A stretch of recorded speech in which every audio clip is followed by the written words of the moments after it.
감히 눈먼 것이 양반집을 의심해? 저 아이를 당장 끌어내라! 그 목소리예요. 눈이 어두운 11살 소녀가 양반들 앞에 무릎을 꿇었습니다.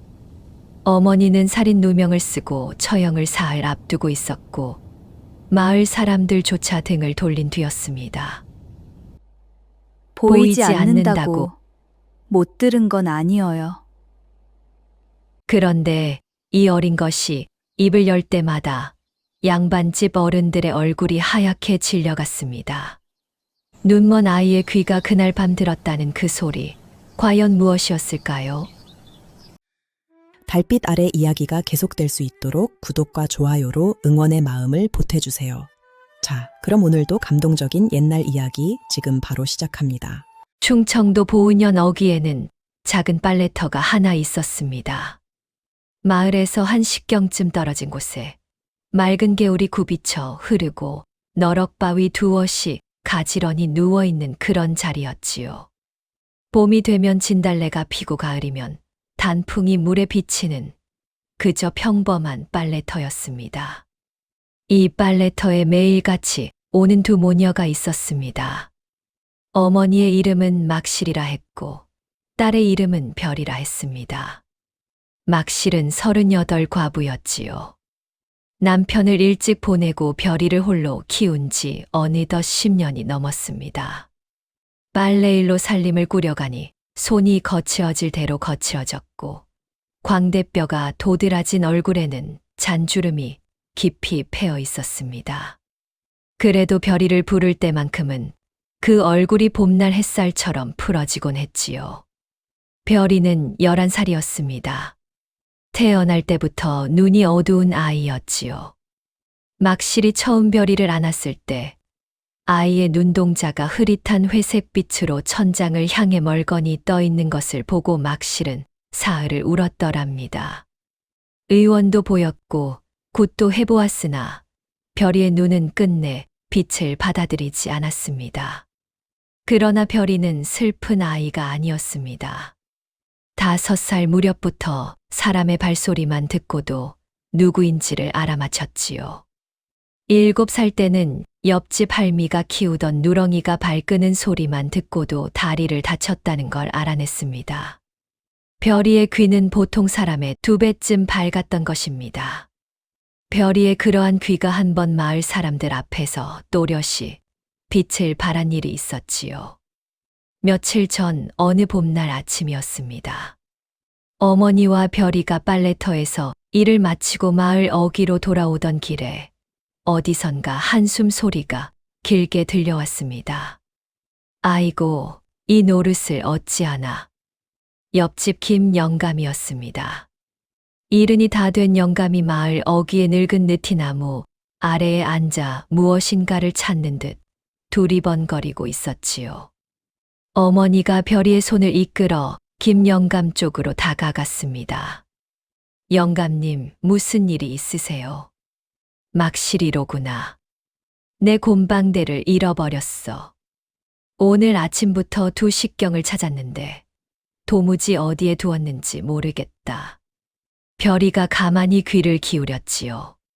김 영감의 발자국 소리, 영감이 입고 있는 도포 자락이 풀에 스치는 소리, 그리고 영감이 한숨을 쉴 때마다 가슴에서 새어나오는 그 작은 소리까지. 별이의 귀에 그 모든 것이 잡혔습니다. 영감님, 오늘 어디 다녀오셨어요? 별이의 작은 목소리에 김 영감이 흠칫 돌아보았지요. 내가 어찌 그것을 묻느냐. 발자국 소리만 들으면 어디 다녀오셨는지 짐작할 수 있어요. 영감이 고개를 갸웃하면서도 말을 이어주셨습니다. 오늘 새벽에 사랑채에 내려가 손자 녀석 옷가지를 챙겨 주었지. 그러고는 뒤뜰의 밭에 잠깐 들렀고 보 영감 댁에 가서 차 한 잔 얻어 마셨어. 그러고는 달장 쪽으로 한번 갔다가 마을 어귀까지 나왔구나. 별이가 두 눈을 감고 한참을 가만히 듣고 있었습니다. 봄바람이 마을을 한 바퀴 돌아 나가는 소리, 어귀에서 똑같이 한 마리가 우는 소리, 누군가 둑길을 지나는 자박자박 발걸음 소리, 그리고 멀리 마을 안쪽 어디선가 들리는 아주 작은 부스럭거림이 별이의 귀에 잡혔지요. 지피 한 번 한 번 살살 흔들리는 그런 소리. 그리고 그 곁에는 어린아이의 가쁜 숨소리가 가만히 새어 나오고 있었습니다.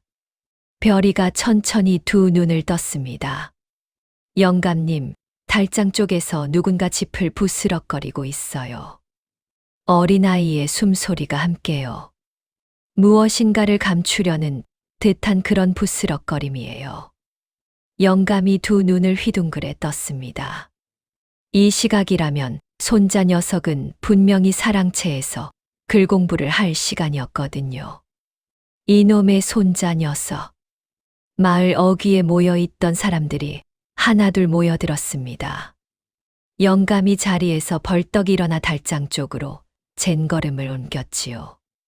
마을 사람들이 그 뒤를 따라갔습니다. 달장 안집더미 사이에 김 영감의 곰방대가 짚을 덮어쓴 채 가만히 놓여 있었습니다. 영감이 곰방대를 집어들고 한참을 어이없어 하셨지요. 이놈의 손자 녀석. 또 장난을 친 개로구나. 그러더니 마을 어귀로 천천히 돌아 나오셨습니다. 이 늙은이가 자그마한 계집아이에게 한 수 배웠구나. 내 두 눈 멀쩡히 뜨고 있는 어른이 두 눈 어두운 아이의 귀를 따라가지를 못하니 말이다. 마을 사람들이 박장대소를 했습니다. 영감의 손자는 7살, 늘 장난기 가득한 아이였지요.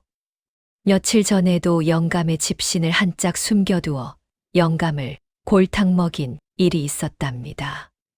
별아, 내가 영감님을 살려주었구나. 옆집 할미가 별이의 머리를 쓰다듬으며 그렇게 말했지요.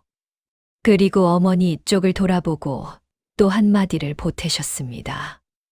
막시라, 우리 별이는 정말로 보통 아이가 아니더라. 저 아이 귀는 우리 눈보다 더 많은 것을 헤아릴 줄 아는구나. 어머니가 별이의 손을 꼭 잡았습니다. 봄바람이 두 모녀를 가만히 휩싸고 지나갔지요. 별이는 그저 어머니의 손이 평소보다 더 따뜻해진 것을 느낄 뿐이었습니다. 이 일이 있은 뒤로 마을 사람들 사이에는 별이의 귀가 보통이 아니라는 이야기가 한동안 떠돌았지요. 그러나 어머니와 별이의 일상은 여느 때와 다름없이 흘러갔습니다.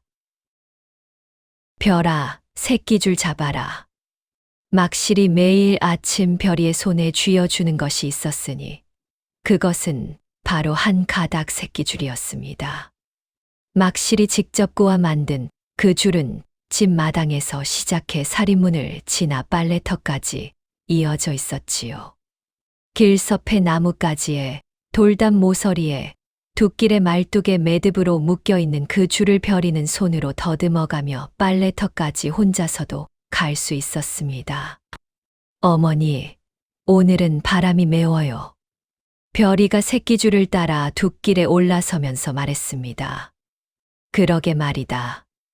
봄바람이 왜 이리 매서운지. 막실이 빨래 광주리를 머리에 인 채 별이의 뒤를 따라 걸었습니다.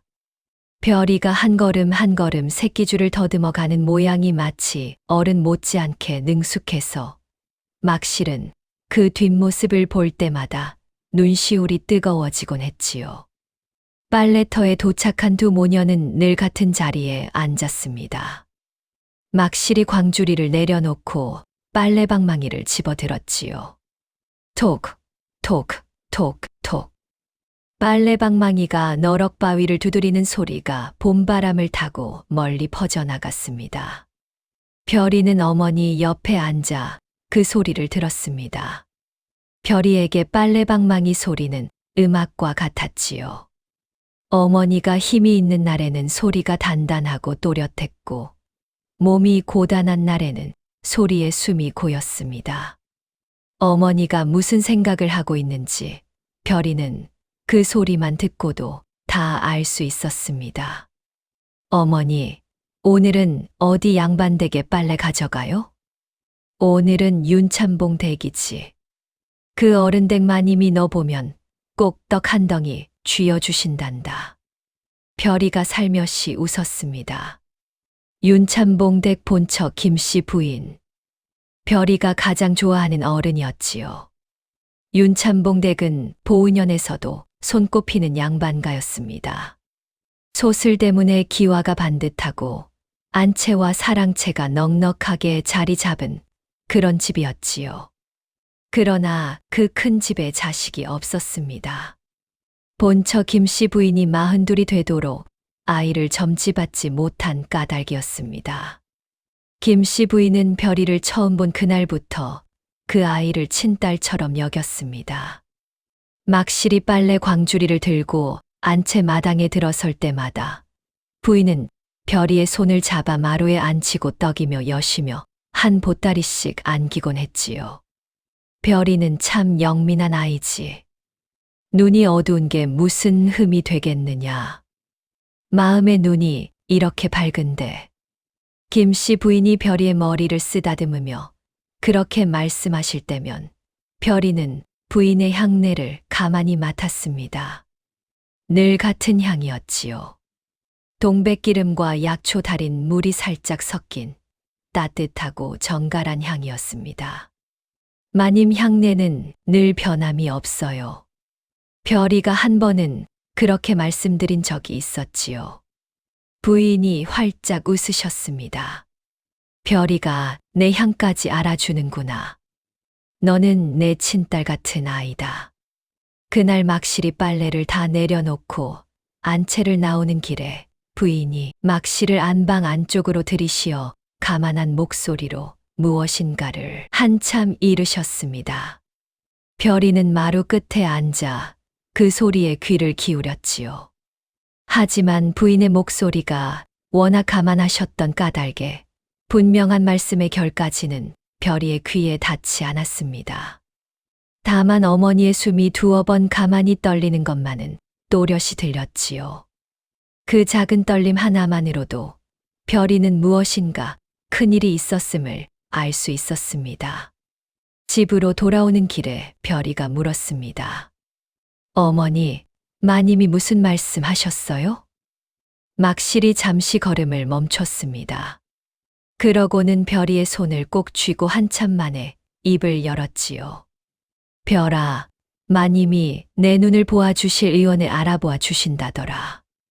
별이의 손이 어머니의 손 안에서 멈칫했습니다. 의원이요. 한양에 용한 의원이 있다더라. 너 같은 아이도 시술을 받으면 빛을 본 일이 있다는구나. 그게 정말이어요? 마님이 친정에서 재산을 받아오시면 그 비용을 다 대주시겠다 하셨다. 별이는 새끼줄을 잡은 손의 힘을 꼭 주었습니다. 빛이라는 것이 어떤 것인지 별이는 알지 못했지요. 그저 어머니의 얼굴을 손으로 더듬어 본 것이 전부였습니다. 어머니의 얼굴이 어떻게 생겼는지, 봄꽃이 어떤 빛깔인지, 빨래방망이를 두드리는 어머니의 모습이 어떠한지 별이는 한 번도 본 적이 없었습니다. 어머니, 그러면 어머니 얼굴도 볼 수 있어요? 막실이 별이를 끌어안았습니다. 봄바람이 두 모녀를 휩싸고 지나갔지요. 보고 말고 별이가 다 볼 수 있지. 그러나 막실은 알지 못했습니다. 그날 안채 마당 한쪽 별당 창호지 너머에서 누군가 그 모든 이야기를 다 듣고 있었다는 것을요. 윤참봉의 첩송씨였습니다. 32 송씨는 4년 전에 들어온 늦둥이 첩이었지요. 진홍색 명주 저고리에 검정 비단 치마를 늘 갖춰 입고 손목에는 은팔찌를 늘 차고 다니는 그런 여인이었습니다. 비단신이 사각거리는 소리가 안채 마당을 가로지를 때마다 노비들은 모두 고개를 숙이곤 했지요. 송 씨는 윤참봉이 늦은 나이에 데려온 첩이었습니다만 윤참봉의 사랑은 본처보다 송 씨에게 기울어 있었습니다. 하지만 송 씨는 거기에 만족하지 않았지요. 송 씨가 4년을 두고 마음에 품어온 것이 또 하나 있었으니 바로 김 씨 부인의 친정 재산이었습니다. 김 씨 부인의 친정은 청주에서 손꼽히는 부유한 가문이었습니다. 김 씨 부인이 시집 올 때 가지고 온 재산도 만만치 않았으나 김 씨 부인의 친정 부모가 김 씨 부인을 위해 따로 떼어놓은 몫이 또 있었습니다. 자신들의 딸이 자식을 두지 못한 것을 가엾이 여겨 본인들이 죽은 뒤에라도 딸이 자신을 위해 자유로이 쓰도록 따로 마련해 둔 재물이었지요. 다만 김 씨 부인이 세상을 떠나는 날에는 그 재물이 다시 청주 친정으로 돌아가도록 정해져 있었습니다. 양반가의 친정 별제란 본디 그러한 것이었지요. 송 씨는 4년을 그 재물에 눈독을 들여왔습니다.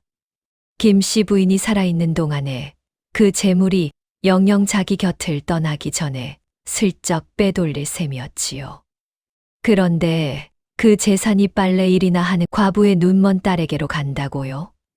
그것도 한양의원의 시술 비용으로 다 쓰여 버린다고요? 송 씨의 두 손이 창호지 안에서 천천히 쥐어졌습니다. 비단신이 마룻바닥을 끄는 사각 소리가 한 번 났지요. 그러고는 멎었습니다. 별이의 운명을 바꿀 그 봄날의 일은 그렇게 시작되었습니다. 사흘 뒤 봄이 더욱 깊어졌습니다. 그날 아침에도 막 실은 빨래 광주리를 머리에 이고 윤참봉댁으로 향했습니다. 별이도 새끼줄을 더듬으며 어머니의 뒤를 따라갔지요. 윤참봉댁에 거의 다 와 갈 무렵 별이의 발걸음이 잠시 멈췄습니다. 어머니, 오늘 마님 댁에 손님이 오셨어요. 내가 그걸 어찌 아느냐? 낯선 발소리가 마당에서 2번 났어요. 신발 끄는 소리가 익숙하지 않아요. 막실이 빙긋 웃었습니다. 별이의 귀를 의심한 적은 한 번도 없었지요. 윤참봉댁 소슬 때문에 다다르자 정말로 손님이 와 있었습니다. 김 씨 부인의 친정, 청주에서 사람을 보낸 것이었습니다. 부인이 친정에 부탁한 재물 일부를 가지고 온 것이었지요. 한지에 곱게 쌓이는 자 보따리가 안채 다락에 들여져 있었습니다. 별아, 너 오늘 떡 큼지막한 거 한 덩이 받아 먹겠구나. 마님 친정에서 떡까지 보내주셨다. 부엌의 늙은 노비 할미가 별이를 보자마자 웃으며 말했습니다. 별이가 부엌 구석 작은 평상에 앉아 따뜻한 인절미를 받아들었지요. 그날따라 안채 분위기가 묘하게 들떠 있었습니다. 부인이 노비들에게 이런저런 지시를 내리는 소리가 별이의 귀에 들려왔지요. 한양에 다녀올 사람을 알아보라느니 의원의 이름이 무엇이었더라느니 별이는 그 말씀들을 들으며 인절미를 천천히 씹었습니다. 가슴이 콩닥거렸지요. 빛을 본다는 게 어떤 것일까? 어머니 얼굴이라는 건 어떻게 생긴 것일까?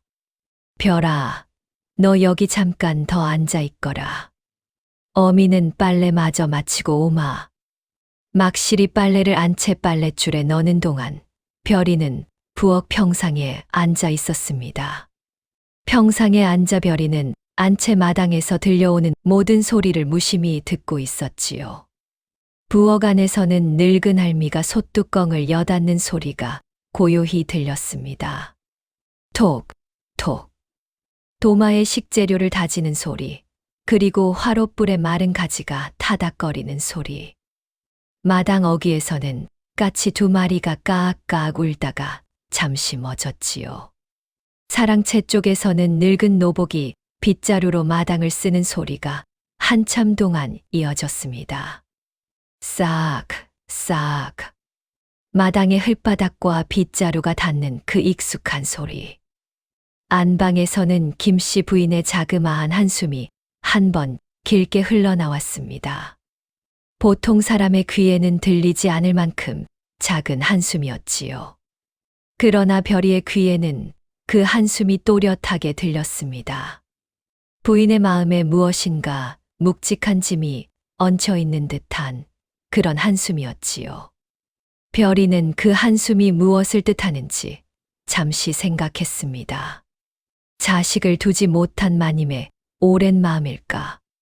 아니면 별이의 눈을 보아주실 의원을 알아보아 주시려는 그 결심에 따라오는 무게일까?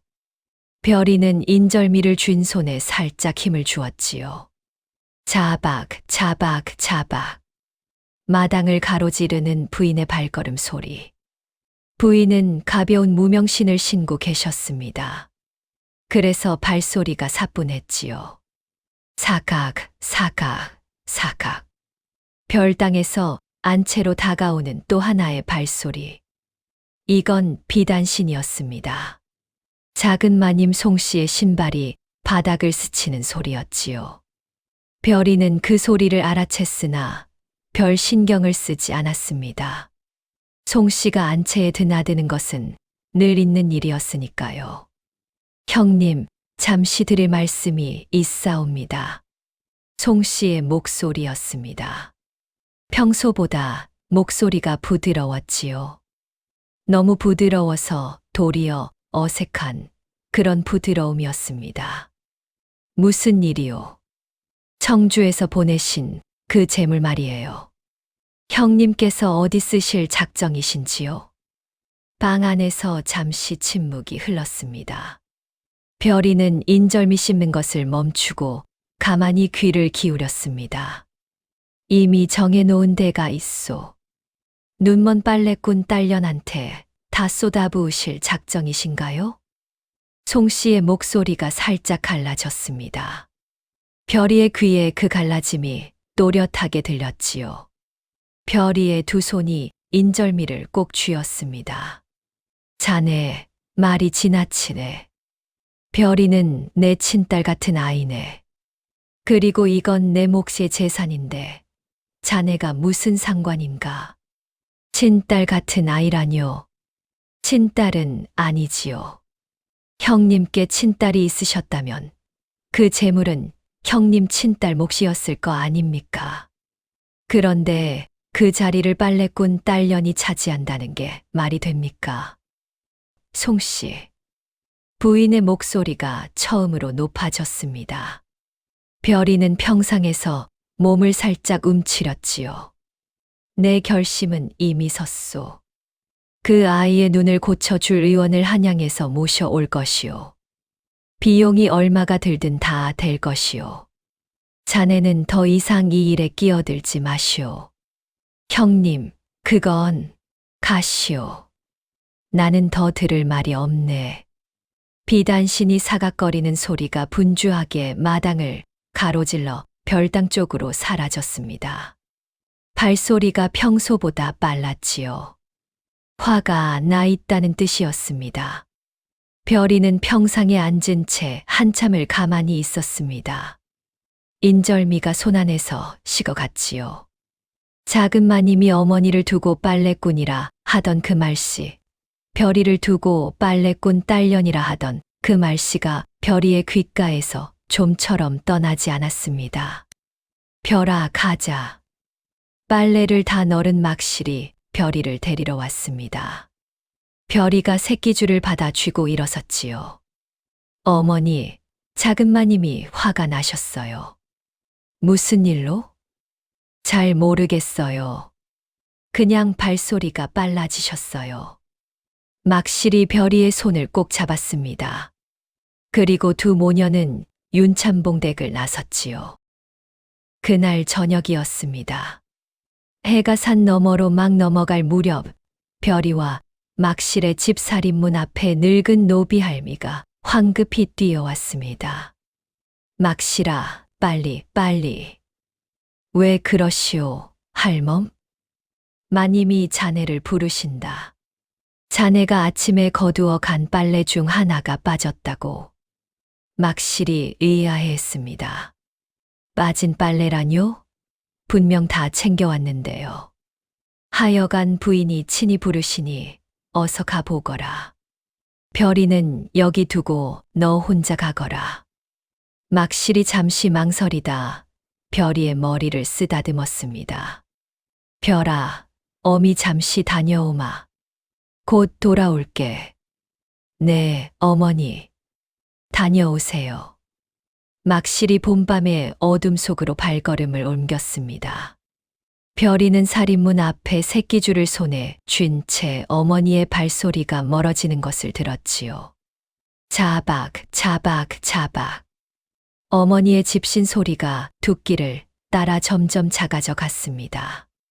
하지만 한참 뒤에도 어머니의 집신 소리가 좀처럼 둑길로 돌아오지 않았습니다. 별이는 살인문 앞에서 일어섰지요. 가슴이 이상하게 두근거렸습니다. 까닭 모를 불안이 봄밤의 어둠 속에서 별이를 잡아 끌었지요.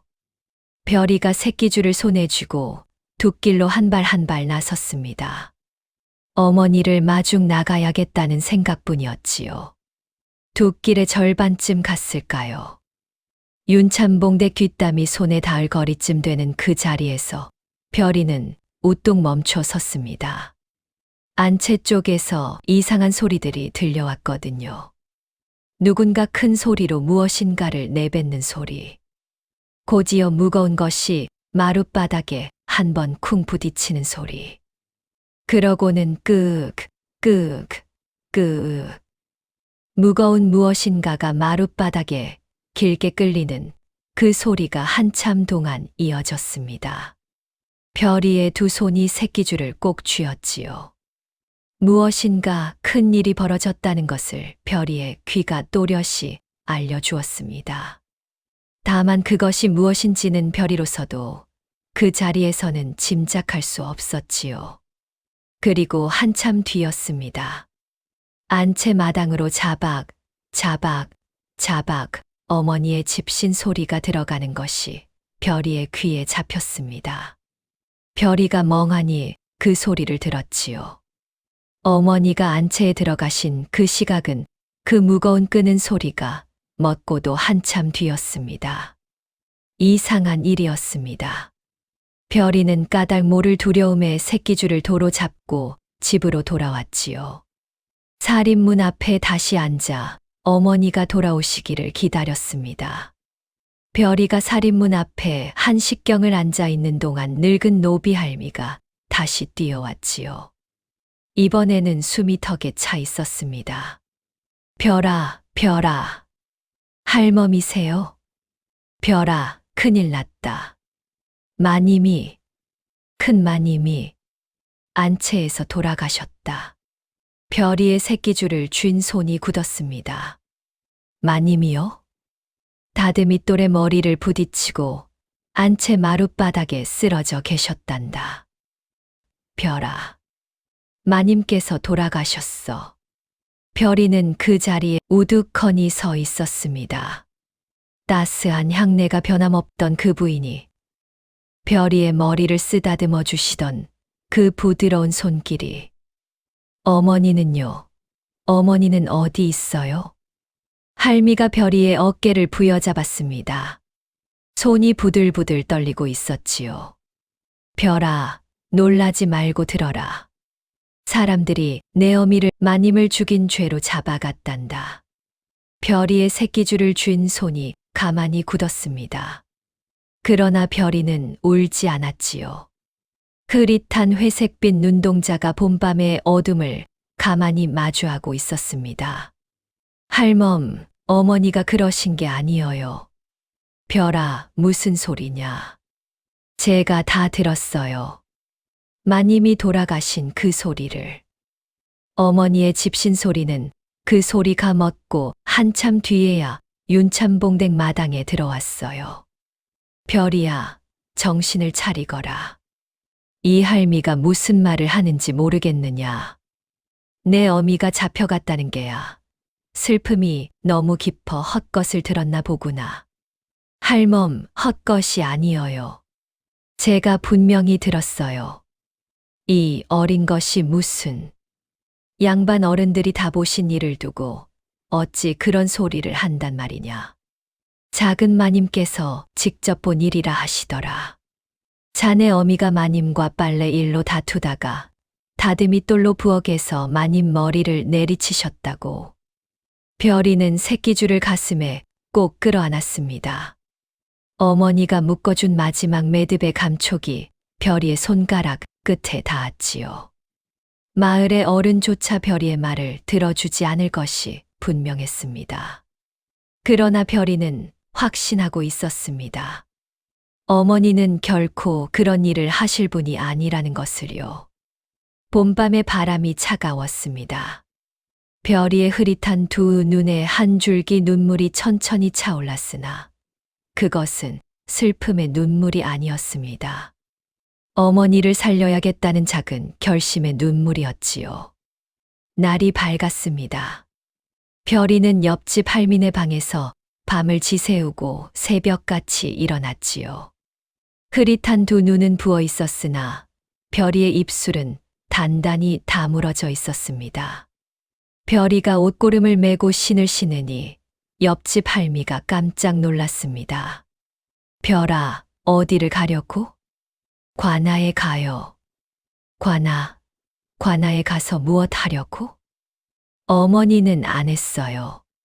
어머니가 안 한 걸 안 했다고 말하러 가요.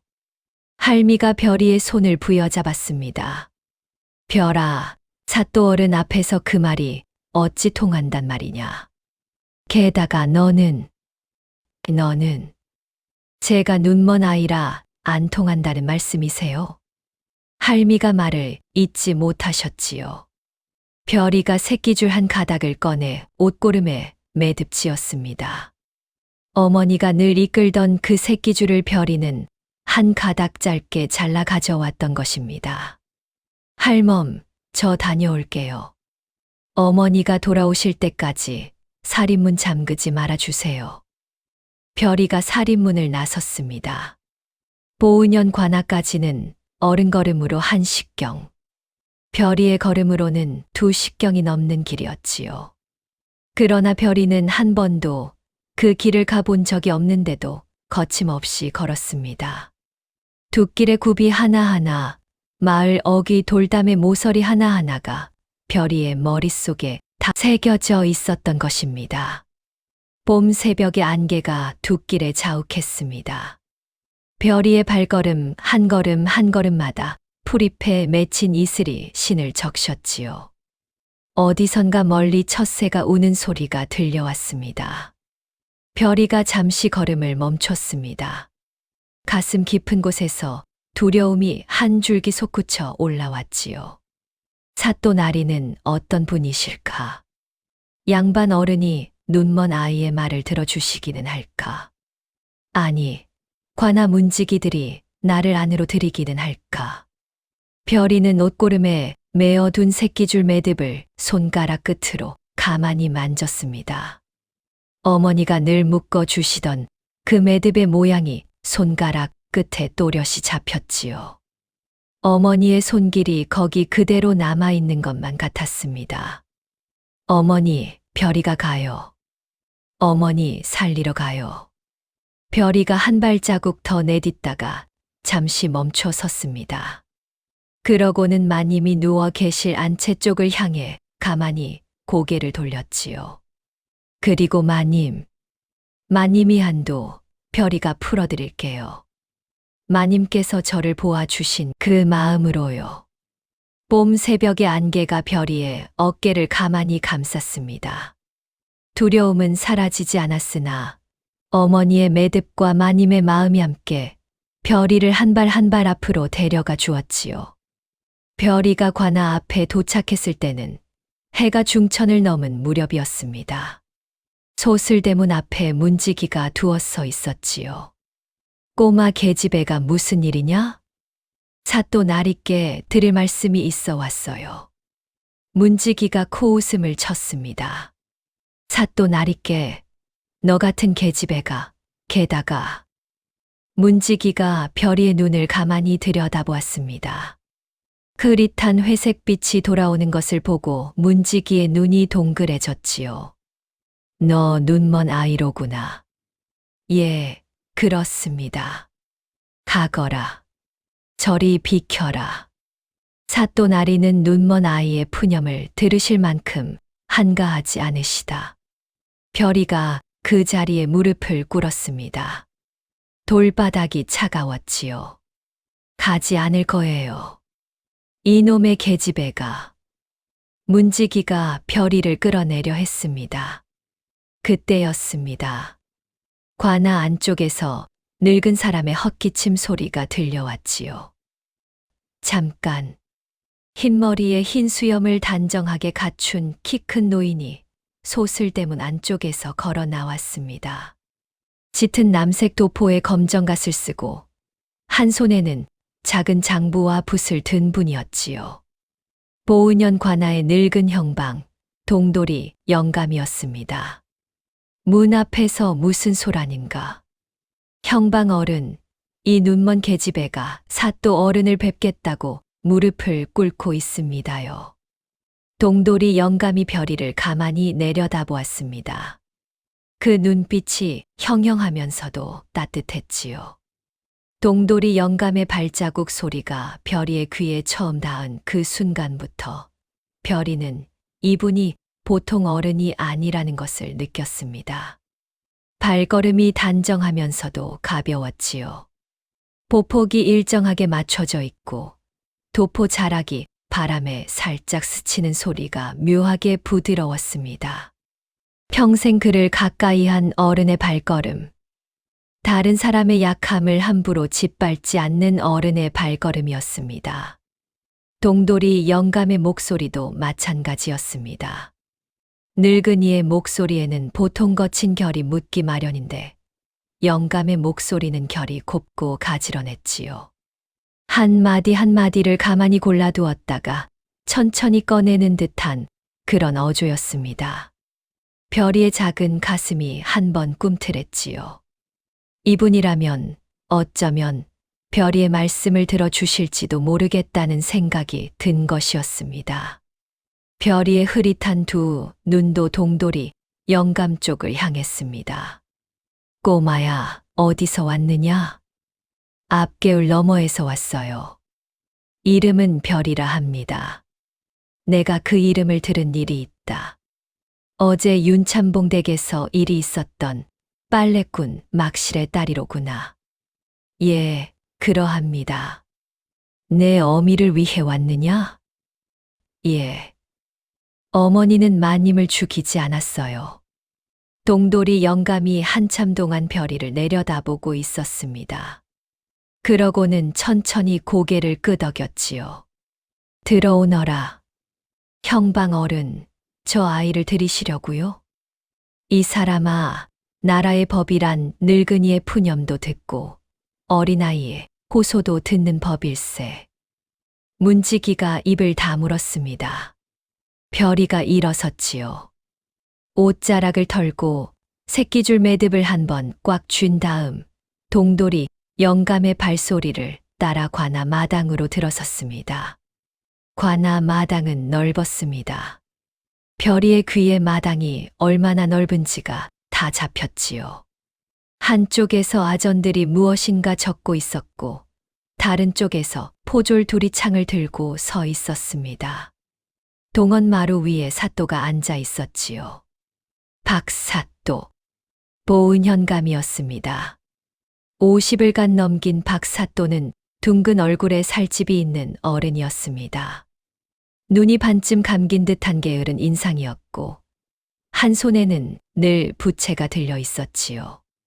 부채로 무릎을 톡톡 두드리는 그 소리가 별이의 귀에도 또렷이 들렸습니다. 이건 또 무슨 일인고? 사또, 이 아이가 어제 윤참봉댁 사건의 죄인 막실의 딸입니다. 어미를 위해 호소할 일이 있다 합니다. 눈이 어두운 아이가 무엇을 호소하겠느냐.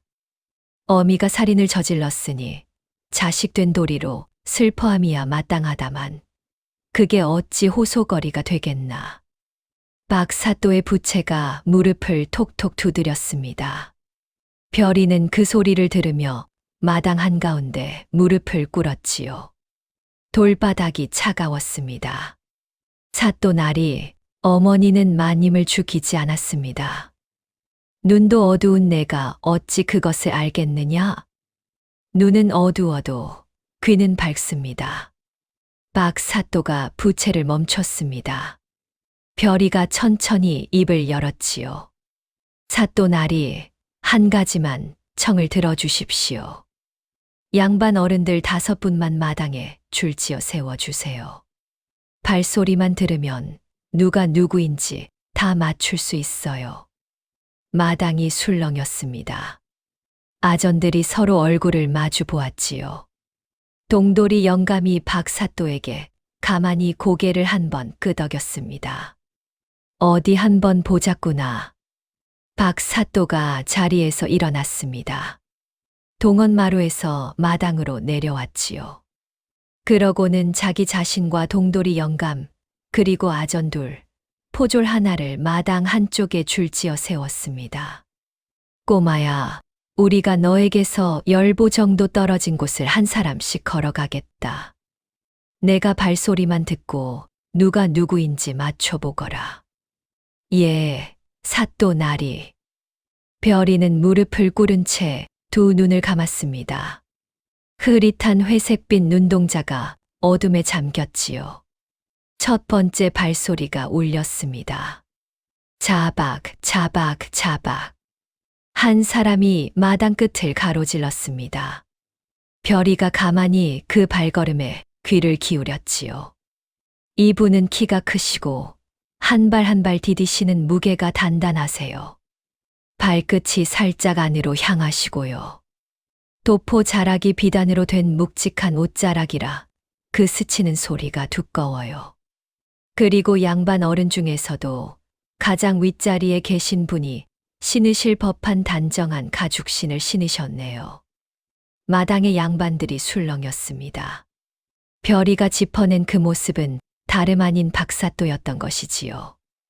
박사또의 부채가 한 번 멈췄습니다. 두 번째 발소리. 사뿐, 사뿐, 사뿐. 가벼운 걸음이었습니다.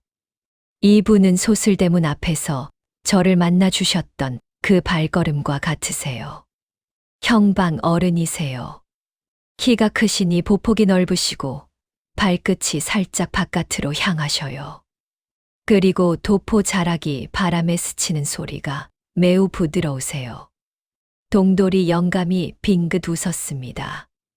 박사또의 부채가 멈췄지요. 세 번째 발소리가 들려왔습니다. 자박, 자박, 자박.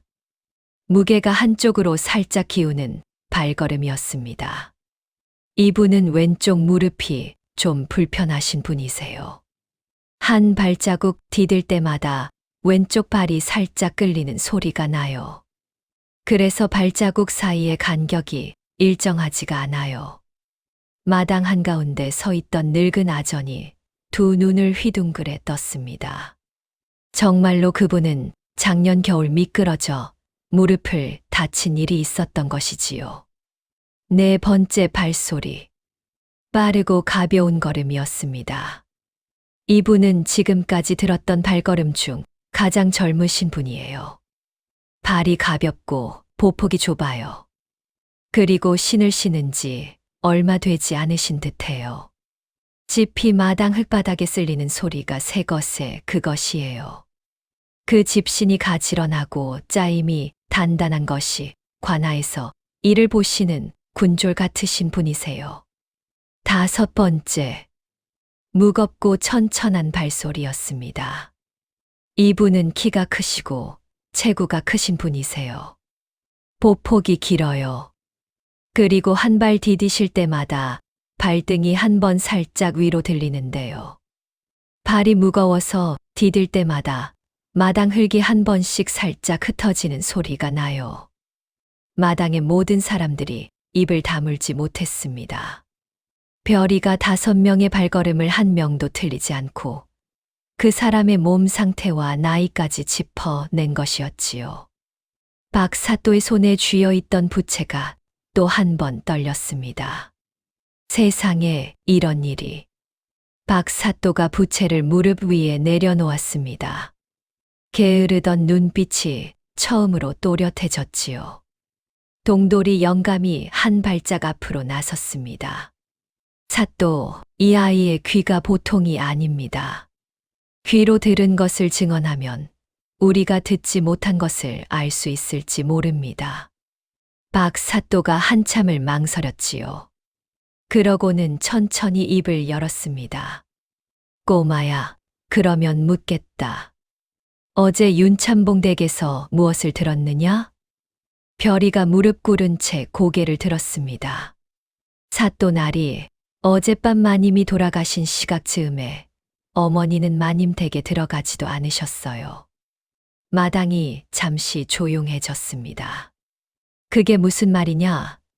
어젯밤 어머니께서 윤참봉 댁에 다시 부름을 받아 가신 뒤 어머니께서 좀처럼 돌아오지 않으셔서 제가 마중을 나갔어요. 두 길의 절반쯤 갔을 때 윤참봉 댁 뒷담 가까이 안채 쪽에서 큰 소리로 무엇인가를 내뱉는 소리가 들렸어요. 박 사또의 부채가 멈췄습니다. 그러고는 곧이어 무거운 것이 마룻바닥에 한 번 쿵 부딪히는 소리가 났어요. 그 부딪히는 무게가 평소 마님 댁에서 들어본 그 다듬이돌의 무게와 같았어요. 다듬이돌이 사람의 머리에 부딪히거나 사람이 다듬이돌에 부딪힌 그런 소리였어요.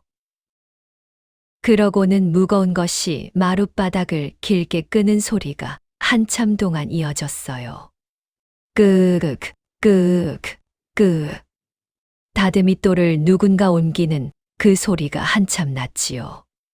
그 끄는 소리가 멎고 나서야 어머니의 집신 소리가 자박, 자박, 안채 마당으로 들어가는 것이 들렸어요.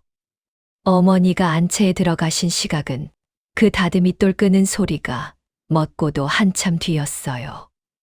마당의 양반들이 술렁였습니다. 별이의 증언이 너무도 구체적이고 또렷했던 까닭이지요.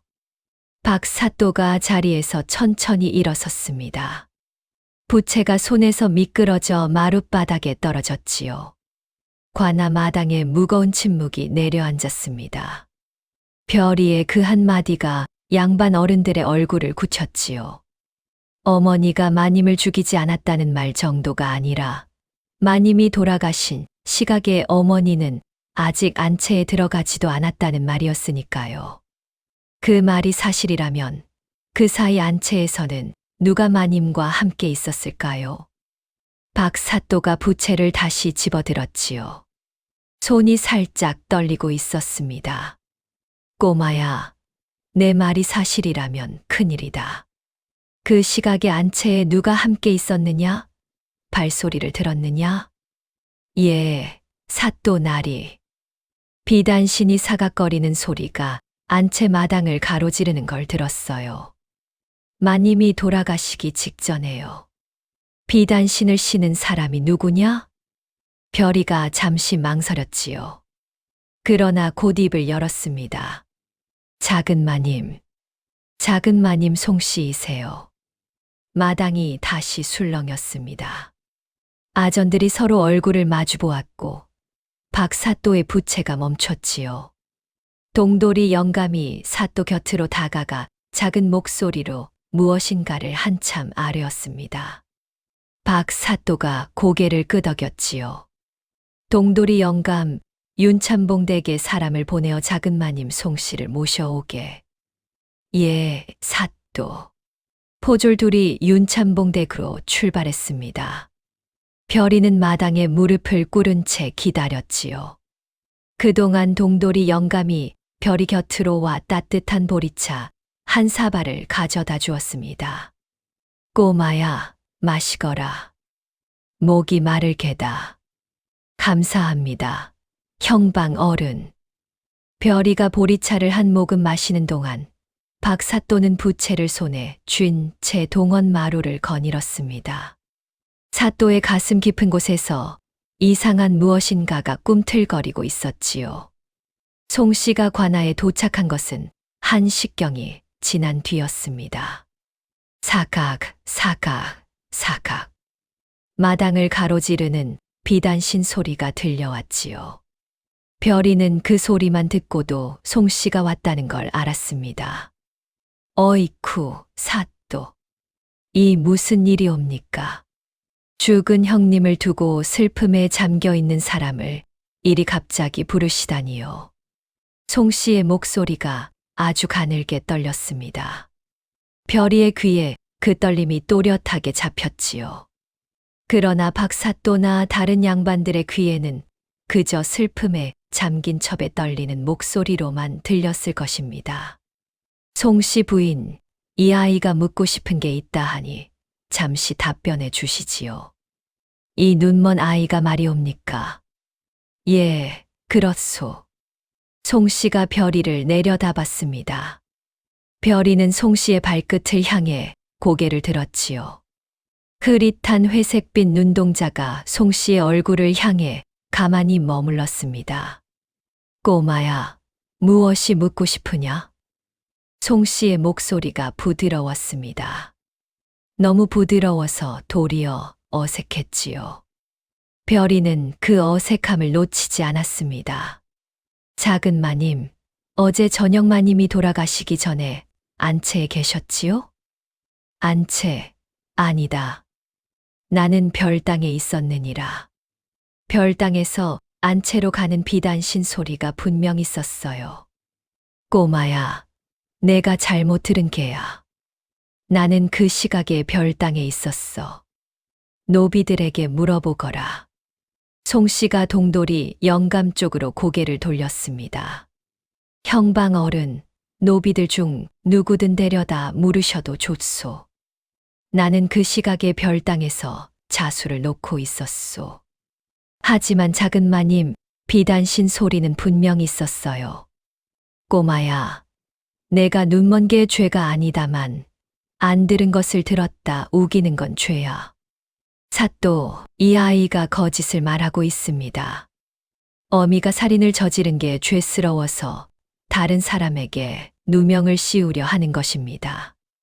박 사또가 잠시 망설였지요.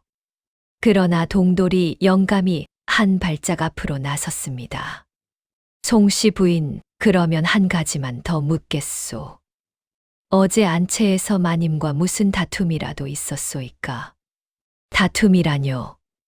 형님과 저는 늘 사이가 좋았어요. 송 씨의 목소리가 흔들렸습니다. 별이가 그 흔들림을 놓치지 않았지요. 작은 마님, 어제 안채에서 마님과 다투셨어요. 큰 소리로요. 친정 재산을 두고 다투셨어요. 송 씨의 비단신이 살짝 한 발짝 뒤로 물러섰습니다.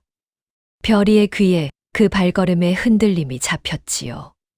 꼬마야, 어디서 그런 헛소리를 들었느냐? 작은 마님이 이르셨잖아요. 그 재물을 빨래꾼 딸년에게 다 쏟아부으실 작정이냐고. 마당이 얼어붙었습니다. 송 씨의 얼굴빛이 한순간에 변했지요. 그러나 곧 다시 평온해졌습니다. 이 여인이 보통 여인이 아니라는 게 그 짧은 순간 드러났지요. 사또, 이 아이가 정말로 거짓을 잘 꾸며냅니다. 제가 형님께 그런 말씀을 드린 적이 한 번이라도 있다면 그 자리에서 무릎을 꿇고 사죄드리겠소이다. 송 씨가 사또에게 깊이 절을 올렸습니다. 그러더니 품에서 무엇인가를 천천히 꺼냈지요. 누렇게 변색된 종이 한 장이었습니다. 사또, 이것을 보십시오. 어제 형님이 돌아가신 뒤 안채를 정리하다 발견한 것입니다. 박 사또가 그 종이를 받아들었습니다. 동돌이 영감도 그 옆에서 함께 들여다보았지요. 이게 무엇이오? 빚 문서입니다. 빨래꾼 막실이 형님께 빌린 돈이 무려 20냥. 갚지 못해 다툼이 있었던 것이 분명하지 않습니까? 별이의 귀에 그 말이 박혔습니다. 차용증서. 어머니가 마님께 20냥을 빌렸다고요? 작은 마님, 어머니는 마님께 돈 한 푼 빌리지 않으셨어요. 꼬마야, 종이에 이름이 쓰여 있느니라. 막실의 손도장도 찍혀 있어. 너는 글을 못 읽으니 모르겠지만 사또께서 직접 보시면 다 아실 게다. 박사또가 종이를 한참 들여다보았습니다. 그러고는 무거운 표정으로 고개를 끄덕였지요. 손도장이 있구나. 막실의 이름도 적혀 있다. 사또, 그건 거짓이어요. 꼬마야, 잠시 자제하거라. 마당의 분위기가 다시 막실 쪽으로 불리하게 기울었습니다. 자식의 호소만으로 차용 증서를 물을 수는 없는 노릇이었지요. 박사또가 한참을 망설이다 무거운 목소리로 입을 열었습니다. 오늘은 일단 여기까지 하자. 차용 증서를 더 살펴보고 노비들에게도 물어보고 다시 결정하겠다. 꼬마야, 너는 일단 집으로 돌아가거라. 사또 나리, 어머니는 가거라. 별이가 일어섰습니다. 새끼줄 매듭을 손에 꼭 쥔 채 마당을 가로질러 소슬대문을 나섰지요. 발걸음이 무거웠습니다. 마을로 돌아오는 둑길에서 별이는 옆집 할미를 만났습니다. 별아, 어찌 되었느냐? 잘 모르겠어요, 할멈. 별이가 살인문을 열고 집으로 들어섰습니다. 그러고는 새끼줄을 손으로 더듬어 마당 한가운데 매듭을 잡으려 했지요. 그런데 매듭이 잡히지 않았습니다. 별이의 손이 허공을 더듬었지요. 별이가 새끼줄을 따라가 보았습니다. 살인문 옆에서 시작한 새끼줄이 마당 중간에서 끊어져 있었습니다. 누군가 칼로 자른 자국이었지요. 별이의 손이 멈췄습니다. 그때였지요. 살인문 밖에서 비단신이 사각거리는 소리가 들려왔습니다. 꼬마야, 눈먼 것이 까불면 어떻게 되는지 알고 있느냐? 송씨의 목소리였습니다. 살인문 안으로 들어오지는 않았지요. 그저 살인문 밖에서 별이만 들을 수 있게 낮은 목소리로 속삭였을 뿐입니다. 내 새끼줄이 끊긴 것은 시작에 불과하다. 더 까불면 내 어미가 형장에 끌려갈 그날이 오늘 안에 온다는 걸 잊지 마라. 비단신이 사각거리는 소리가 다시 멀어졌습니다. 별이는 끊어진 새끼줄을 손에 쥔 채 마당 한가운데 우두커니 서 있었지요. 별이가 한 손으로 끊어진 새끼줄을 들고 다른 한 손으로 끊긴 자리의 끝을 천천히 어루만졌습니다. 칼로 단호하게 잘라낸 자국. 그 자리에는 아직 새끼풀의 결이 살짝 일어나 있었지요. 이 새끼줄은 어머니가 별이를 위해 한 가닥 한 가닥 손수 꼬아 만들어 주신 것이었습니다. 어머니의 손가락이 새끼풀을 한 번, 두 번 비빌 때마다 별이는 그 옆에 앉아서 어머니의 흥얼거림을 들었지요. 어머니의 손이 닿은 그 모든 매듭이 작은 마님의 손에 단숨에 잘려 나갔습니다. 봄밤의 차가운 바람이 별이의 옷자락을 스쳐 지나갔습니다. 별이의 가슴 깊은 곳에서 두려움과 분노가 한꺼번에 솟구쳐 올라왔지요. 그러나 별이는 울지 않았습니다. 운다고 어머니의 억울함이 풀리는 게 아니었으니까요. 별이가 끊어진 새끼줄 두 가닥을 가만히 두 손으로 잡았습니다. 다시 이어보려고 했지요. 그러나 작은 손가락으로는 어머니의 매듭을 흉내낼 수가 없었습니다. 그날 저녁 관아에서 사람이 왔습니다. 막실의 사형이 선고되었다는 소식이었습니다. 처형은 모레 새벽이었지요. 별이가 그 소식을 듣고도 울지 않았습니다. 그저 끊어진 새끼줄을 가슴에 꼭 끌어안은 채 봄밤의 어둠을 가만히 마주하고 있었을 뿐이었습니다. 새벽이 오기까지 별이는 잠들지 못했습니다. 옆집 할미의 방에서 모로 누운 채 별이는 천장을 향해 멍하니 흐릿한 두 눈을 뜨고 있었지요. 어머니의 소리가 떠올랐습니다. 어머니의 빨래방망이 두드리는 소리. 어머니의 집신 발걸음 소리. 어머니가 별이를 부르던 그 따스한 목소리. 별아, 별아, 별아. 별이가 한 줄기 눈물을 흘렸습니다. 새끼줄을 가슴에 꼭 안은 채 별이는 입술을 깨물었지요. 날이 밝았습니다. 별이는 새벽같이 일어나 끊어진 새끼줄을 옆집 할미께 부탁드려 다시 있게 했습니다. 그러고는 옷고름을 메고 신을 신었지요. 별아, 어디를 또 가려고? 관아예요. 한 번만 더 가서 사또 날있게 말씀드릴 거예요. 별아, 내일 새벽이면 내 어미가 그러니까 가야 해요. 오늘 안에 모든 게 끝나지 않으면 어머니는 별이의 목소리가 흔들렸지요. 그러나 별이는 옷자락을 털고 살인문을 나섰습니다. 새벽 안개가 두 길에 자욱했지요. 관아 소슬대문 앞에 도착했을 때 마침 동돌이 영감이 안에서 나오고 있었습니다. 별이를 보더니 늙은 영감의 눈빛이 흔들렸지요. 꼬마야, 이른 시각에 어찌 또 왔느냐? 형방 어른, 한 번만 더 사또 나리를 뵙게 해주세요. 꼬마야. 동돌이 영감이 별이를 한참 내려다보았습니다. 그러고는 한숨을 푹 내쉬셨지요. 이리 오너라. 내 방으로 가자. 따뜻한 죽이라도 먹고 이야기하자. 영감이 별이를 자기 작은 사방으로 데리고 들어갔습니다. 작은 방에는 호롱불 하나만 켜져 있었고 한쪽에 작은 화로가 놓여 있었지요. 동돌이 영감은 직접 화로에 죽을 끓이셨습니다. 어르신께서 직접 이렇게 내가 직접 끓여야 더 맛있느니라. 자, 받거라. 별이가 따뜻한 죽 사발을 받아 들었습니다. 두 손에 그 온기가 전해졌지요.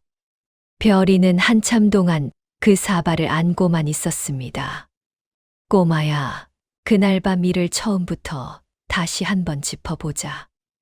예, 형방 어른. 내 귀에 들렸던 그 모든 소리를 아주 사소한 것까지 다 떠올려 보거라. 빨래꾼 어미가 안채에 들어가기 전후로 무엇이 있었는지. 별이가 죽을 한 모금 떠 입에 넣었습니다. 따뜻한 기운이 가슴 깊은 곳까지 내려갔지요. 별이가 두 눈을 감고 그날의 소리를 처음부터 짚어 가기 시작했습니다. 저녁이 되기 전이었어요. 어머니가 빨래를 다 널으고 부엌에서 늙은 할멈이 저에게 인절미를 주셨어요. 그러고는 평상에 앉아 있는데, 그래, 잘하고 있다. 천천히. 안채 마당에서 자박, 자박, 자박, 마님의 발걸음이 있으셨고, 별당 쪽에서 사각, 사각, 비단신 소리가 들어왔어요. 작은 마님이세요. 그래. 두 분이 안방에서 말씀을 나누셨어요. 친정 재산 이야기였어요. 작은 마님이 빨래꾼 딸년이라고 저를 부르셨어요. 마님이 큰 소리로 작은 마님을 꾸짖으셨고, 작은 마님이 화가 나 별당으로 다시 가셨어요. 비단신 소리가 별당 쪽으로 사라졌단 말이로구나. 예, 그래요. 그런데 형방 어른. 별이의 목소리가 잠시 흔들렸습니다. 비단신 소리가 별당으로 가셨다가 한참 뒤에 다시 안채로 돌아오셨어요.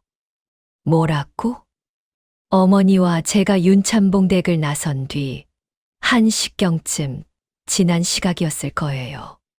그날 밤 어머니는 늙은 할멈에게 또 부름을 받아 다시 마님 댁으로 갔잖아요.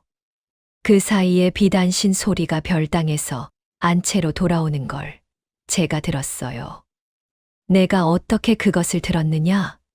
너는 집에 있지 않았느냐? 늙은 할멈이 어머니를 부르러 마을로 오기 직전에 제가 빨래터 둑길에서 돌아오던 중이었어요.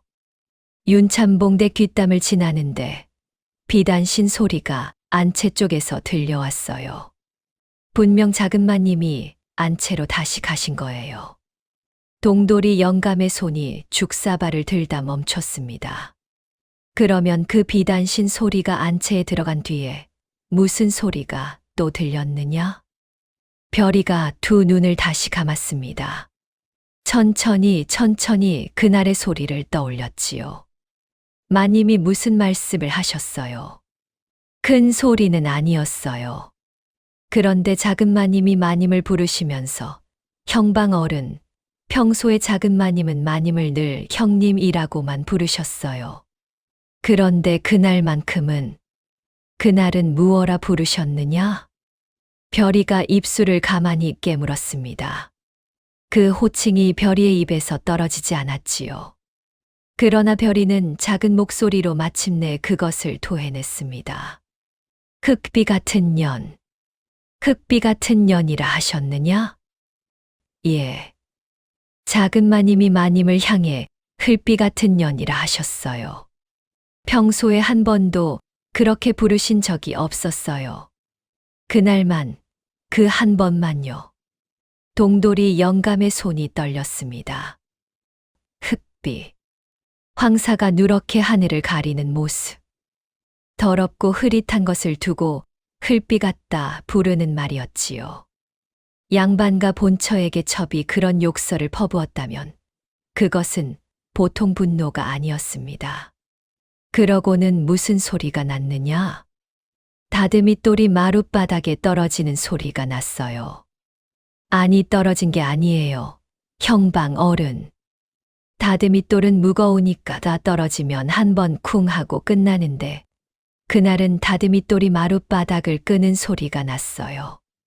끄그 마치 누군가 무거운 것을 옮기듯이요.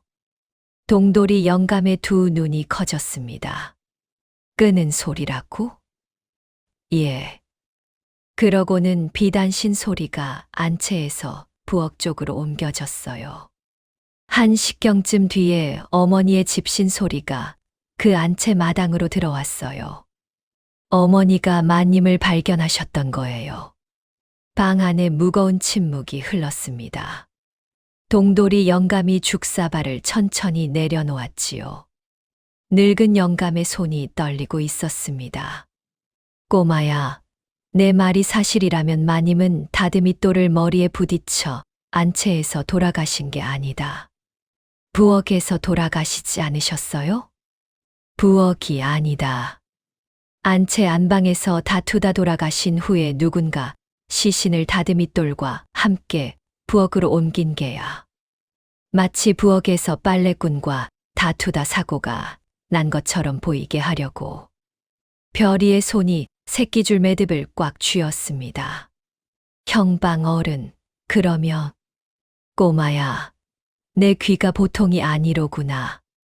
보통 사람의 귀로는 잡지 못할 그 작은 소리들을 너의 귀는 다 잡았구나.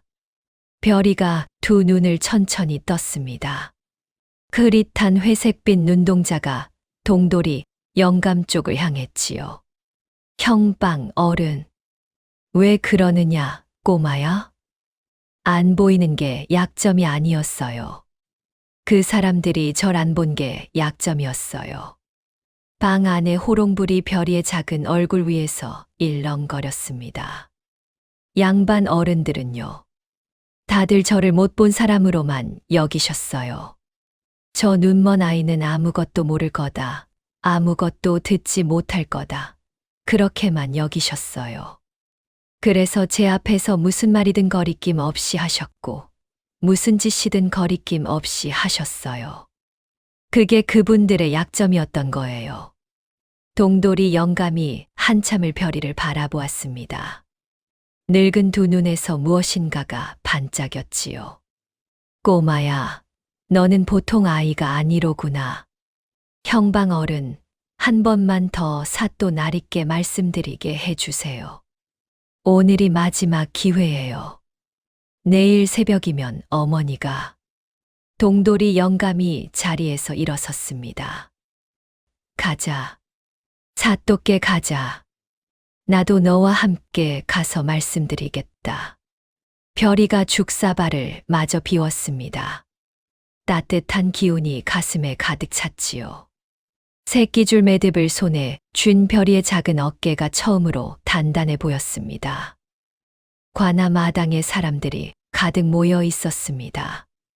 별이가 동돌이 영감과 함께 소슬대문을 들어섰을 때 마을 사람들이 마당에 빽빽이 모여 서 있었습니다.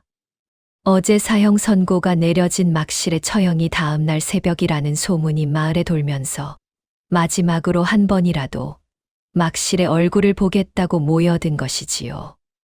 꼬마야, 단단히 하거라. 한 번만 더 기회를 청하자. 예, 형방 어른. 박사또가 동원 마루에 앉아 있었습니다. 부채를 무릎 위에 가만히 올려놓은 채로요. 어제와는 다른 표정이었지요. 무엇인가 마음에 걸리는 것이 있는 듯 했습니다. 사또, 이 아이가 한 번만 더 청을 드릴 일이 있다 합니다. 들어보겠소이다. 송 씨도 마당에 와 있었습니다. 어제 사형 선고가 내려진 뒤 마을의 일을 마무리하러 마지막으로 관아에 들렀던 것이지요. 송 씨가 별이를 보더니 입술을 깨물었습니다. 또 그 눈먼 아이입니까? 사또, 어제 이미 결판이 난 일을 또. 송 씨 부인, 잠시 자제하시오. 박 사또의 목소리가 단단했습니다. 송 씨가 입을 다물었지요. 별이가 마당 한가운데 무릎을 꿇었습니다. 사또 나리, 한 가지만 작은 마님께 여쭙게 해 주십시오. 무엇이냐? 별이가 송 씨 쪽으로 고개를 돌렸습니다. 흐릿한 회색빛 눈동자가 송 씨의 얼굴을 향해 가만히 머물렀지요. 작은 마님, 평소에 마님을 무어라 부르셨어요? 송 씨가 잠시 멈칫했습니다. 꼬마야, 무슨 헛소리냐? 평소에 형님이라 부르지 않았더냐? 형님이라고만 부르셨어요? 그렇다. 그러면 어제 안채에서 마님을 흙비 같은 년이라 부르신 건 누구세요? 마당이 얼어붙었습니다. 송 씨의 얼굴빛이 한순간에 변했지요. 비단신을 신은 두 발이 살짝 한 발짝 뒤로 물러섰습니다. 꼬마야, 무슨 그런 헛소리를 어디서 들었느냐? 제가 그날 부엌 평상에 앉아서 다 들었어요. 작은 마님이 마님께 흘비 같은 년이라 하셨어요. 평소에는 한 번도 그렇게 부르신 적이 없었는데 그날만 그 한 번이요. 박 사또의 부채가 멈췄습니다. 동돌이 영감이 한 발짝 앞으로 나섰지요. 송 씨 부인, 어제 한 번도 다투신 적 없다 하셨소. 그런데 흘비 같은 년이라는 욕설이 어제 안채에서 있었던 일이라면 그것이 다툼이 아니고 무엇이요? 그건 아이가 거짓말을 하는 게요. 꼬마야, 또 무엇을 들었느냐? 별이가 두 눈을 감았습니다. 그날의 소리들을 차근차근 짚어갔지요. 작은 마님이 마님께 욕을 하시고 잠시 후에 무엇인가 큰 소리가 났어요. 마님이 무엇인가에 부딪히는 듯한 소리였어요. 그리고 다듬이돌이 마룻바닥을 끄는 소리가 한참 이어졌어요. 끄흑, 끄흑, 끄흑. 누군가 무거운 다듬이돌을 안방에서 부엌까지 옮기는 그런 소리였어요. 박 사또가 자리에서 천천히 일어났습니다. 끄는 소리라고.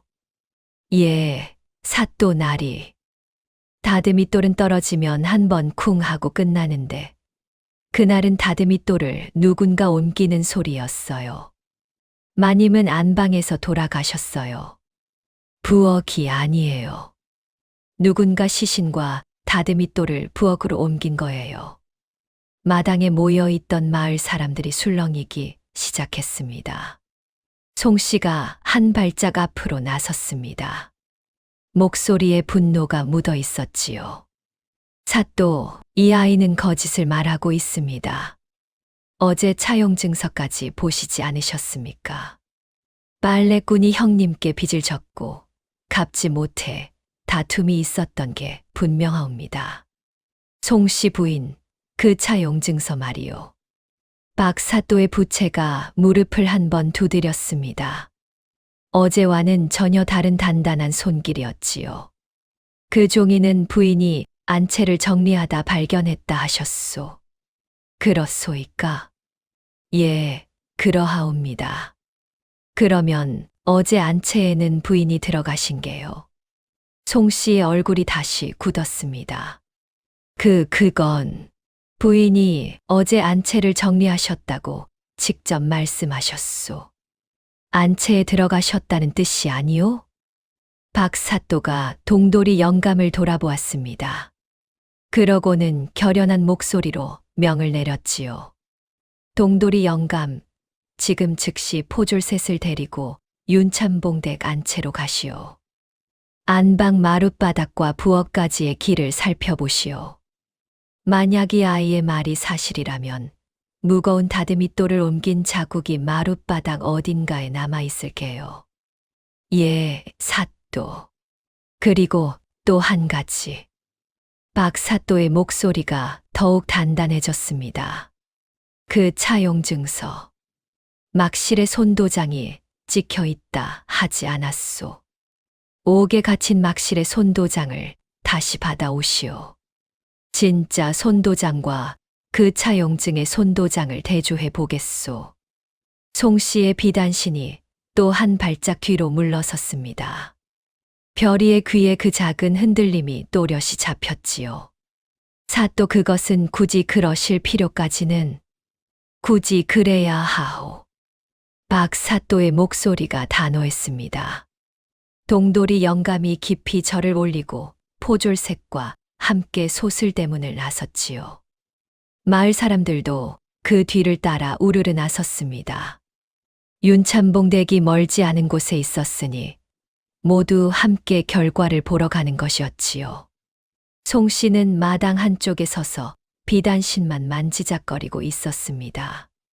별이는 그 작은 손짓 소리, 비단 옷자락이 스치는 그 소리만 들으며 마당 한가운데 가만히 무릎을 꿇고 기다렸지요. 한 식경쯤 흘렀을 무렵 마을 사람들의 술렁이는 소리가 소슬대문 밖에서 들려왔습니다. 있어. 마룻바닥에 길게 끌린 자국이 정말로 있어. 동돌이 영감이 소슬대문을 들어섰습니다. 한 손에 작은 종이 하나를 들고 다른 한 손에는 옥에서 막 받아온 듯한 종이를 들고 있었지요. 사또 보고 드리겠습니다. 말하시오. 안방 마룻바닥에서 부엌 쪽 문턱까지 무거운 것을 끈 자국이 길게 남아 있었습니다. 마룻바닥의 결을 따라 깊게 패인 자국이었습니다. 다듬이돌이 아니고는 그런 자국이 날 무게의 물건이 그 댁 안채에는 없었습니다. 게다가 다듬이돌 한 모서리에서 마룻바닥에 긁혀 떨어진 부스러기가 발견되었습니다. 마당이 일제히 술렁였습니다. 별이가 들었던 그 끄는 소리가 마룻바닥 위에 그대로 새겨져 있었던 것이지요. 그리고 차용 증서건은 어찌 되었소? 예, 사또. 옥에 갇힌 막실에게서 손도장을 다시 받아왔습니다. 차용증의 손도장과 막실의 진짜 손도장을 대조해 보았더니 동돌이 영감이 두 종이를 사또 앞에 펼쳐 놓았습니다. 박 사또가 두 손도장을 한참 들여다보았지요. 전혀 다르오. 예, 사또. 손가락 굵기도 다르고 가운데 무늬도 다릅니다. 막실의 손도장은 검지 끝에 작은 흉이 있어 한쪽이 끊어져 있습니다. 차용증의 손도장에는 그 흉이 없습니다. 위조된 종이가 분명합니다. 박 사또가 부채를 손에 쥐고 천천히 자리에서 내려왔습니다. 송 씨, 이 손도장은 누가 찍은 것이오? 송 씨가 입을 다물었습니다. 비단신만 가만히 마당 흙바닥을 디딜 뿐이었지요. 누가 찍은 것이오? 막실의 손도장이 아니라면 누구의 손도장이오? 모르옵니다. 사또. 부인이 안채를 정리하다 발견했다 하지 않았소.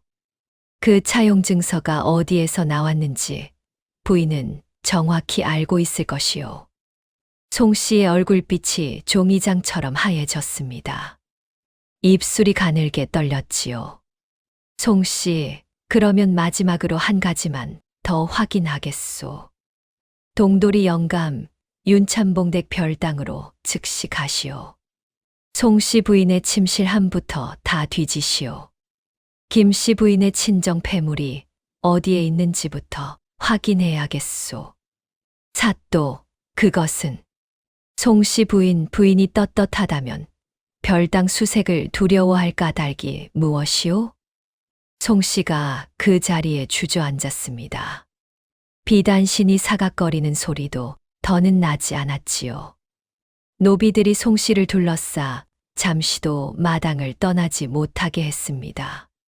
다시 한 식경 뒤 동돌이 영감이 별당에서 돌아왔습니다.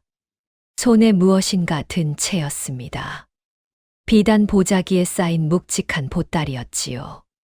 사또, 이것을 보시오. 영감이 보자기를 풀었습니다. 그 안에서 나온 것은 청주 김씨 가문의 옥패 한 쌍, 비취 놀이개 셋, 그리고 은자 보따리 하나였습니다. 김씨 부인의 친정 폐물이 모두 송씨의 함에서 나온 것이었지요. 마당이 다시 술렁였습니다. 마을 사람들이 손가락으로 송씨를 가리켰지요. 송씨는 고개를 떨군 채 말이 없었습니다. 송씨, 마룻바닥에 끌린 자국, 위조된 차용증의 손도장, 그리고 별당에서 나온 친정 폐물. 이 세 가지가 모두 부인을 가리키고 있소. 어찌 생각하오? 송씨가 처음으로 무너졌습니다. 두 손으로 얼굴을 감싸고 비단신 위에 무릎을 꿇었지요. 사또, 그것이 큰마님 친정재산이 저 빨래꾼 딸년에게 가는 게 억울해서 그 재물은 본디 제 몫이었는데 내 죄를 인정하느냐? 인정합니다, 사또. 마당이 일순간 조용해졌습니다. 별이가 무릎 꿇은 채 가만히 두 눈을 감았지요. 흐릿한 회색빛 눈동자에서 한 줄기 눈물이 흘러내렸습니다. 그러나 별이의 입술은 미소를 짓고 있었습니다. 박 사또의 명에 따라 송 씨는 그 자리에서 포승줄에 묶였습니다. 살인과 무고와 위조 차용증서 작성 등의 죄목이었지요. 양반첩이라 하나 본처살인은 가벼이 다스릴 일이 아니었습니다. 처분은 며칠 뒤 도관찰사의 결재를 받아 내려질 예정이었습니다. 동돌이 영감, 즉시 옥에 가두어 둔 막시를 풀어주시오. 누명이 풀렸으니 즉각 방면이요. 예, 사또. 송씨가 포승줄에 묶여 끌려간 직후였습니다. 마당 한쪽에서 누군가 천천히 발걸음을 옮기는 소리가 들려왔지요. 자박, 자박, 자박. 무거운 발걸음이었습니다. 별이가 그 발자국 소리만 듣고도 누구인지를 알 수 있었지요. 윤참봉이었습니다. 60이 넘은 노양반 윤참봉이 떨리는 손으로 갓을 고쳐 쓰고 별이 앞으로 다가왔습니다. 마당의 모든 사람들이 그 모습을 가만히 지켜보았지요. 윤참봉이 별이 앞에 한 걸음 떨어진 자리에 멈춰 섰습니다. 그러더니 천천히 두 손을 모아 깊은 절을 한 번 올리셨습니다. 별아, 이 늙은이가 사과한다. 마당의 사람들이 모두 숨을 죽였습니다. 양반이, 그것도 윤참봉댁 어른이 빨래꾼의 눈먼 딸 앞에 절을 올린다는 것은 보은현 마을이 생긴 이래 한 번도 없던 일이었으니까요. 내 첩의 욕심으로 본처를 잃었고 내 어머니에게 누명을 씌웠고 너에게 그 큰 슬픔을 안겼다. 모두 이 늙은이의 어리석음에서 비롯된 일이다. 무슨 말로 사과해도 부족할 게다. 윤참봉이 잠시 호흡을 가다듬으셨습니다. 그러고는 다시 입을 여셨지요. 별아, 이 늙은이가 내 안사람에게 살아생전에 들은 말이 있다. 안사람이 너를 딸같이 여기어 그 어두운 두 눈을 한양 의원께 보이려 했다는 것을, 친정에서 받아온 재물로 한양의 의원을 모셔오려 했던 것을 말이다. 내 처가 못다 이룬 그 뜻을 이 늙은이가 대신 이어가마 한양 의원을 반드시 모셔올 것이다. 내 안사람의 마지막 뜻이니 이 늙은이의 도리이기도 하구나. 별이가 작은 손으로 옷고름을 한번 가다듬었습니다. 그러고는 가만히 머리를 숙였지요. 윤참봉에 떨리는 목소리가 마당 한가운데 가만히 가라앉았습니다. 별이가 마당에 무릎 꿇은 채 일어서지 못했습니다. 다리에 힘이 풀려 있었던 것이지요.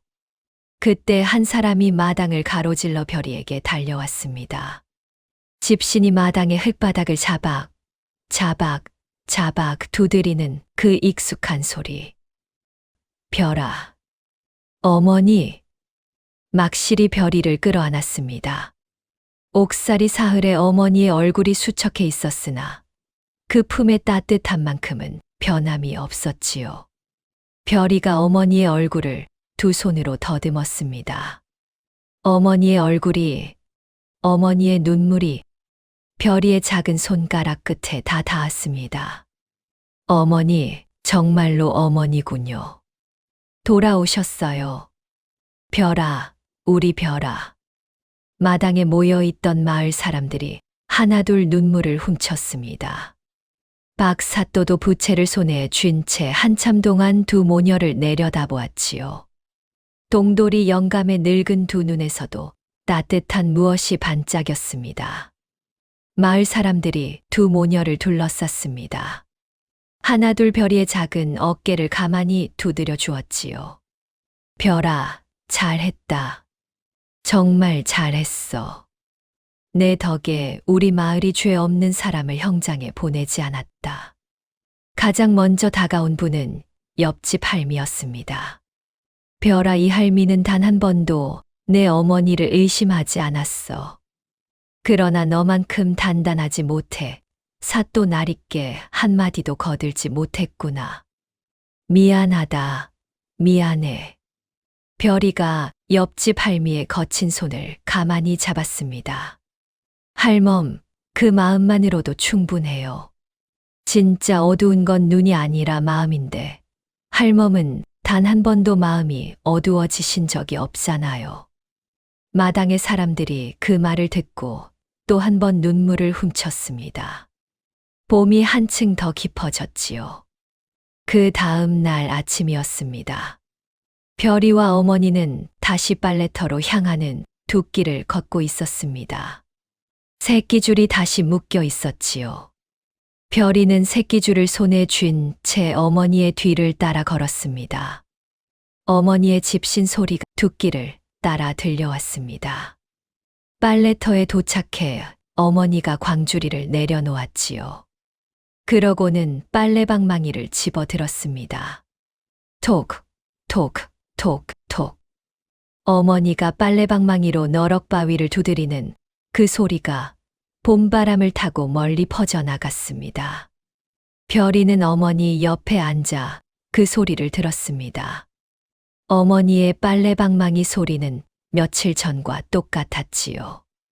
단단하고 또렷하고 살아있었습니다.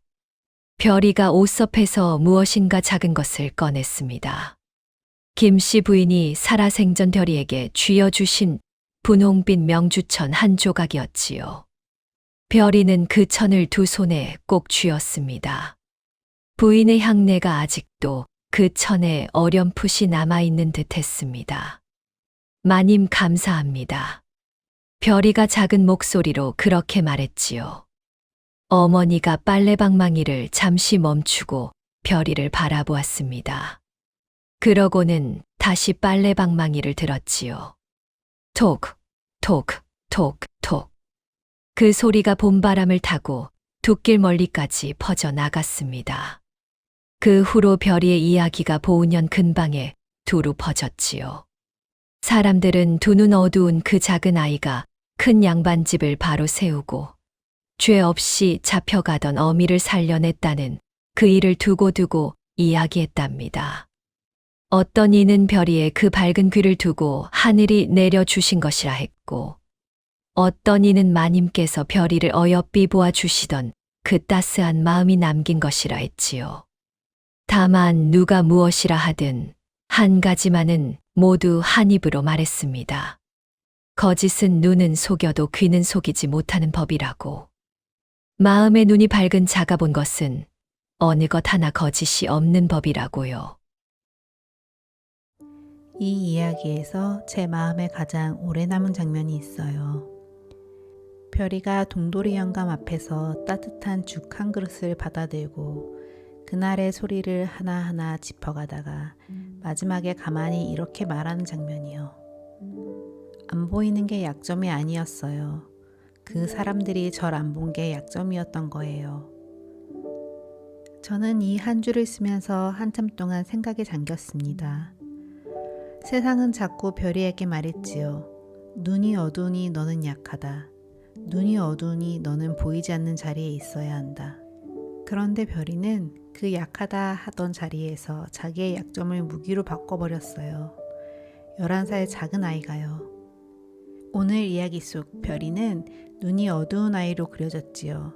그런데 조선시대의 시각이 어두운 분들이 사회에서 어떤 자리를 차지하셨는지 한번 들려드릴까 합니다. 조선에서는 시각이 어두우신 분들을 두고 판수라고 흔히 불렀지요. 그분들은 그저 약한 자리에 머무르신 분들이 아니었어요. 점을 보아주시고 경문을 외워 굿을 이끄시고 때로는 마을의 큰일에 빠지지 않고 모셔지던 어른들이셨습니다. 심지어 조선 초기에는 한양 한복판에 명통시라고 하는 시각장애인들의 단체까지 따로 두었는데요. 이름이 참 곱지요? 밝게 통하는 곳이라는 뜻입니다. 시각이 어두우신 분들이 서로 모여 경문을 외우고 기후제 같은 나라의 큰 행사를 도맡으셨던 자리였어요. 학자들 가운데에는 이 명통시를 두고 세계 최초의 장애인 단체라는 평가를 하시는 분들도 계실 정도지요. 세상이 보지 못한 것들을 그분들은 다른 감각으로 보고 계셨고 사람들은 그 다른 감각을 귀히 여길 줄 알았던 것이에요. 오늘 이야기의 별이가 발소리만 듣고도 사람을 알아보고 다듬이돌이 마룻바닥을 끄는 그 작은 소리까지 잡아낸 것은 어쩌면 그저 옛 이야기 속 과장이 아니라 그 시절 사람들이 실제로 알고 있던 어떤 진실 한 조각이었을지도 모르겠어요. 가장 단단해 보이던 거짓도 가장 작은 진실 앞에서는 무너지는 법인가 봅니다.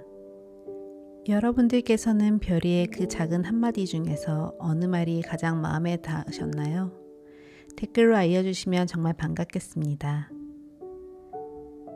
달빛 아래 이야기 오늘도 함께 해주셔서 감사합니다. 다음 영상을 빠르게 만나보시려면 좋아요와 구독을 눌러주세요. 지금 화면에 나오는 달빛 아래 이야기에 더 재미있는 영상들도 함께 해주세요. 그럼 모두 행복한 하루 보내세요. 감사합니다.